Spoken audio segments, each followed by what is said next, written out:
গয়নার জাল দিয়ে পাতানো ফাঁদে বা নেগড়ে পড়ে গেল। তাই তো গয়নার সকলের সামনে বলল, যেটা সাধারণ কোনো নেকড়ে না, এটা কি কেউ মারবেন না, এটা তো আমাদের পিসিমা। এই কথা শুনে বাড়ির সকলেই আয়ুষ্মানদের পিসিমাকে খোঁজাখুঁজি করলেও কোথাও পাওয়া যায় না। তাহলে কি সত্যি এবার বয়দি বিক্রি হয়ে গেছে? এদিকে তো আলিয়া আবারও আয়ুষ্মানকে জড়িয়ে ধরায় গয়না রেগে যায় এবং সে সাথে গয়না আলিয়াকে ঝাড়ু দিয়ে পিটায়। সো হ্যালো বিয়ার্স, কেমন আছেন সবাই? আশা করি সকলে ভালো আছেন। হ্যালো বিয়ার্স, আজকে আপনাদের জন্য নিয়ে আসলাম গহনা 1 গ্রাম মেয়ের কাহিনী নাটকের 158তম পর্বের সুন্দর একটি এক্সপ্লেনেশন। তাই আপনারা এখন আমাদের চ্যানেলটিকে সাবস্ক্রাইব করেনি তো অবশ্যই নিজের ভাই মনে করে চ্যানেলটিকে সাবস্ক্রাইব করে দেবেন। সুবি নাটকের 158তম পর্বের শুরু থেকে আপনারা দেখতে পারবেন গয়নার আটকানো ফাঁদে বিক্রি আটকে যাওয়ায় বাড়ির সকলেই তাকে মারতে যায়, কিন্তু সেই মুহূর্তে গয়না শিল্লি উঠে এবং বলে, না, ওটাকে মারতে যাবেন না, এটা কোনো সাধারণ নেকড়ি নয়, এটা তো আমাদের পিসিমা। এই কথা শুনে বাড়ির সকলে অবাক হয়ে যায় এবং সেই সাথে চাকরি তখন বলে, হ্যাঁ, এটা দিদি, আর দিদিকে নিকৃত হবে কেন, সে তো এমনিতে আমাদেরকে সাজায়। ঠিক সেই মুহূর্তে রাগ ও পিছনের মা চাকরিকে বলে, কি বলো ভাবি? তখনই চাকরি উল্টো বলতে কি বলবে বুঝতে না পেরে আর গয়নাকে বলে, গয়না এসব তুমি কি বলছো? ঠিক তখনই দেখো গয়নাকে বলে, আরে কেন, এর কি জন্য এসব অযথা কথা বলছো? তখনই গয়না বলে, বাবা, আমি অযথা কোনো কিছু বলছি না, যা বলছি সব ঠিকই বলছি।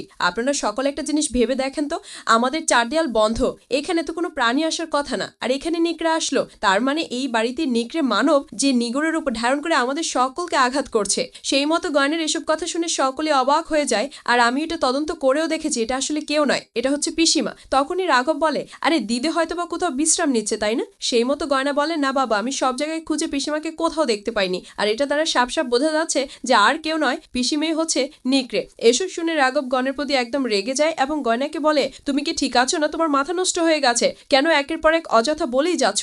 এরপর গয়না তখন আয়ুষ্মানকে বুঝিয়ে বলে, ডাক্তার বাবু, আপনি তো আমাকে বিশ্বাস করেন না, আমি মিথ্যে কথা বলছি না।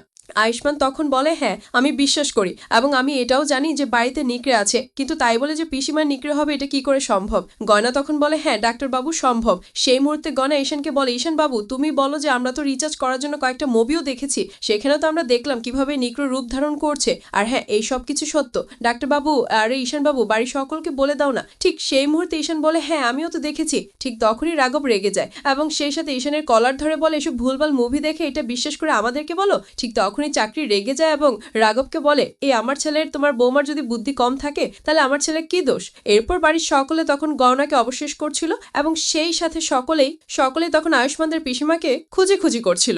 কিন্তু একটা পর্যায়ে গিয়ে গয়না বয়েদির রুমে গিয়েও বয়েদিকে অনেক খোঁজাখুঁজি করে, কিন্তু সে কোথাও পায় না এবং সে মনে মনে বলে যে বয়েদি তো রুমেও নেই, তাহলে কি বাথরুমে আছে? এরপর বাথরুমে খোঁজে দেখে আসতে যাবে, সেই মুহূর্তে আলিয়া গয়নার সামনে এসে দাঁড়ায় এবং আলিয়া কোনোভাবেই গয়নাকে সামনে আসতে দেয় না এবং আলিয়া গয়নাকে বলে, গয়না, তুই কেমন বোকারে, তুই তো সকলের সামনে না মিথ্যা প্রমাণিত হবি। আয়ুষ্মান তো এবার আমাকে বিশ্বাস করছে, তোকে বাড়ি থেকে আমরা ঘাট ধাক্কা দিয়ে বের করে দেব। ঠিক তখনই গয়না আলিয়াকে ঝাড়ু দিয়ে মারার ভয় দেখায় এবং সেই সাথে গয়না আলিয়াকে বলে, আলিয়া, আমি কিন্তু ডাক্তারবাবুর স্ত্রী, সে আমাকে সিঁদুর পরিয়েছে এবং সেই সাথে আমাদের 7 পাক ঘুরে আমাদের বিয়ে হয়েছে, আর ডাক্তারবাবু আমার অনেক খেয়াল রাখে, কোনোদিনও তোর আশা পূরণ হবে না, যা আমার সামনে থেকে।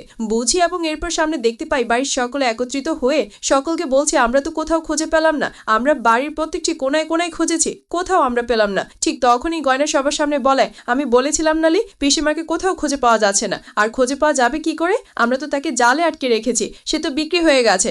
এসব শুনে রাঘব একদম রেগে যায় এবং সেই সাথে ঈশানের ফোন থেকে একটা কুকুরের ছবি বের করে নিকড়েটির সাথে মিলিয়ে দেখা এবং সেই সাথে বলে, এটা কোনো নিকড়ে নয়, এটা হচ্ছে কুকুর, দেখো কুকুরের সাথে একদম মিলে গেছে। এই সুযোগে আলিয়া সকলের সামনে বলে, দেখো এই মেয়েটা তো আমাদের সকলের মাথা খারাপ করিয়ে দিয়েছে, একটা কুকুরকে আটকে বলে এটা নেকড়ে এবং সেই সাথে সে বলে আমাদের পিসিমা নাকি নেকড়ে। এরপর রাঘব গয়নাকে বলে, দেখো দিদিকে তো খুঁজে পাওয়া যাচ্ছে না, আমার তো মনে হচ্ছে যে তুমি আমার দিদিকে কিডন্যাপ করেছো। ঠিক তখনই গয়না বলে, বাবা, আপনি সব কি বলছেন? রাঘব তখন রেগে যায় এবং সেই সাথে বলে, এমি একদম বলে দেন না, হয়তো গয়না এই কথা বলে গয়নার সামনে গেলে আয়ুষ্মান তখন তার বাবার সামনে গিয়ে দাঁড়ায় এবং হুমকি দিয়ে বলে, তোমাকে না বারবার বলেছি আমার রিমান্ডে তোমার বোরমার সামনে কোনো রাগ দেখে কথা বলবে না। ঠিক তখনই আমরা নিকড়ের ভয়ঙ্কর একটা গ্লাস ভাঙার আওয়াজ শোনা যায়। আওয়াজটি শুনে সকলে চমকে যায় এবং সেই সাথে বলে এটা তো ভয়ঙ্কর আওয়াজ। গয়না তখন বলে এটা তো মনে হচ্ছে আমাদের পিসিমার রুম থেকে আসতেছে।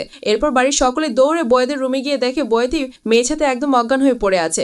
এরপর তাকে খাজের উপর নিয়ে গিয়ে শুয়ে দেওয়া হয় এবং সেই সাথে জ্ঞান ফেরানো হয় এবং সেই সাথে তাকে জিজ্ঞেস করলে বলে আমার হাতে একটা ফুলের তোড়া ছিল এবং সেটা মেঝেতে পড়ে গেল এবং আমার জ্ঞান ফেরানোর এরপর আমি কিছু বলতে পারি না। এরপর বাড়ির সকলে তখন গয়নাকে সন্দেহ করে এবং সেই সাথে আলিয়া বলে কি ব্যাপার, তুমি তো পিসিমার রুমে খুঁজে গিয়েছো, কই পিসিমাকে তো তুমি দেখতে পেয়েও আমাদেরকে বলনি, নিজের দোষটা ঢাকার জ্ঞান আমাদের সকলকে তুমি মিথ্যে কথা বললে।